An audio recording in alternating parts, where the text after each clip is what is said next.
I am alive and I don't know how big my boobs are anymore. Hey guys, it's me, Sojourn. As you can tell from the title of this video, I'm going to be talking about my experience having surgery abroad. Now, it's kind of weird because I actually live abroad, if you would want to think about it that way. I'm American, I live in the UK, and I had breast reduction surgery. So I went there in October, at the beginning of October, and I had the surgery done, and it is now the end of May. Why I went to Lithuania in the first place. I went to Lithuania because I went around and I saw a couple of facilities here in London, which is where I live, and I went to Harley Street. Now, not Harley Street Medical Center, it was called Maya. M-Y-A. Okay, and if you actually go on Maya's Facebook page, you will see the review I left them. Okay, now the problem that I have is actually the review in and of itself, believe it or not. So, through the whole entire consultation, things just got weird. First thing was, he was on Facebook during the entire consultation, and he never really looked me into the eye. He was so strange. He was a strange individual. I think his name is Dr. Faradi or something at Maya. I want everybody to know that, so you stay the hell away from this man.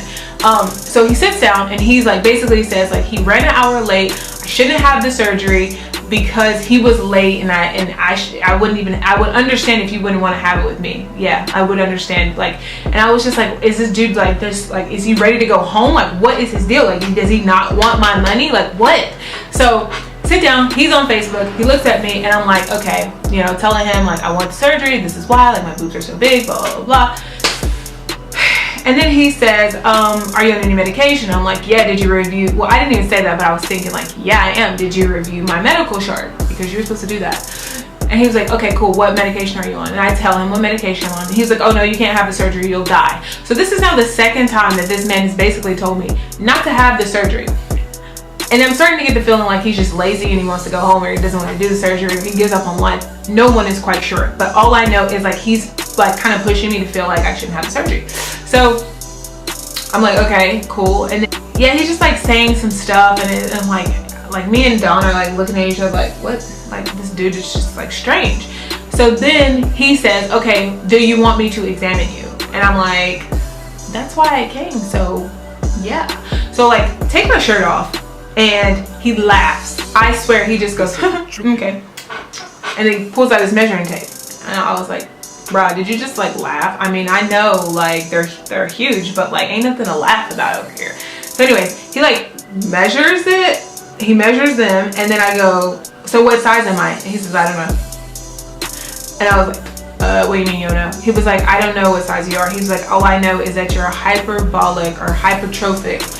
All I know is you're hypertrophic too. Well, what does that mean? What I just said. It just means you're hypertrophic too. I said, okay, so should I be aiming for hypertrophic 4 or hypertrophic 6 or hypertrophic 1 or no hypertrophic at all? And I was just so taken back by his lack of knowledge, his lack of care, his lack of wanting to impress me in any way. And then I just started to get the feeling this is not an individual who I'm going to let cut me. This is not an individual that I'm going to fall asleep, be unconscious around under any circumstances, whether it be surgery, whether it be because I drank too much, whether it be anything. No thank you. I wrote the whole story, the review on Facebook, and I wrote out the whole thing. I might even try to go find it and link it, because it's actually and so I start getting all these messages from these women oh my god, I saw your experience, da da da da. I have one breast that is no longer a breast, it is now just a second arm because it hangs down. And I was oh my god, that's crazy. I just really dodged a bullet there. But the review in and of itself was the reason why I left to have it in Lithuania, because I was never having it there anyway. But it's what they did that was oh, maybe the UK is somewhere I don't want to have a surgery.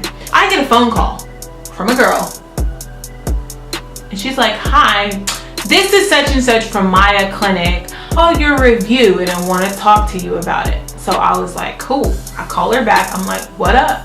I want to talk to you about that review too. So I'm about to like go off. And she doesn't even let me get a word in. 25-pound, like, let's say TGI Fridays. I don't know what it was. TGI Fridays voucher convince you to take that review down. And I was like, so you're trying to bribe me with food? Like, close, but no. Close, but no. So at that point, I mean, I told Dawn, I was like, you know what, babe? There's absolutely no way I'm having the surgery here. So we need to look at some alternatives. My friend Sandra said, hey girl, like, don't have your surgery here. Go to Lithuania. It's cheaper. So we meet up. We have dinner. She's talking me through, like, you know, one of the procedures that she had done herself. And I'm looking at her like, yo, you're hot. And if I can look even like 1/10 as hot as you, I'm down. Just tell me where to sign. So she was like, oh, and by the way, if you go, because she's from there, she was like, if you go, I'll go with you. And you can come and you can like stay with us and stay with my family. So I was like, okay, sweet. So she thinks I'm like messing around. I call these people the next day. She gives me the phone number. I make an appointment. Then she's like, oh yeah, but like make sure you look into other options. I'm like, nah, bro. If you had your surgery there, I'm having my surgery there. Insert picture here. I'm trying to look like that, okay? So she's like, okay, so she does it anyway because she doesn't listen to me. She like makes a whole bunch of different surgeon options and wants me to see a bunch of different ones because in her mind she's like, you know what, if it doesn't go right, I don't want you to blame me. I want you to have options. So I was like, whatever. So I meet the surgeon, the first surgeon, and I like pay the deposit and she's like, oh, you're supposed to see multiple ones, whatever, doesn't matter. And then that's essentially how it all happened. But it was such a good experience. Like I said, she took me around, like her and her mom, the cutest. Insert picture here. Like, they're so awesome. They even took me to their grandma's house. Oh my God, like they're so cute. I love them. They took me everywhere. They took me to like the little city, the big city. They even picked me up from the airport, like Tier. I was touched. I was touched. Sandra's great. She's a great person. Her mom's a great person. And honestly, like, this video is dedicated to you guys. Thank you so much. If you have any questions, email me at sojo@offtrackhealth.org. I still have that email from like my old job, but yeah. So I hope that answered all the questions. This video is like edging on 30 minutes long. I'm gonna have to cut it down. Okay, bye.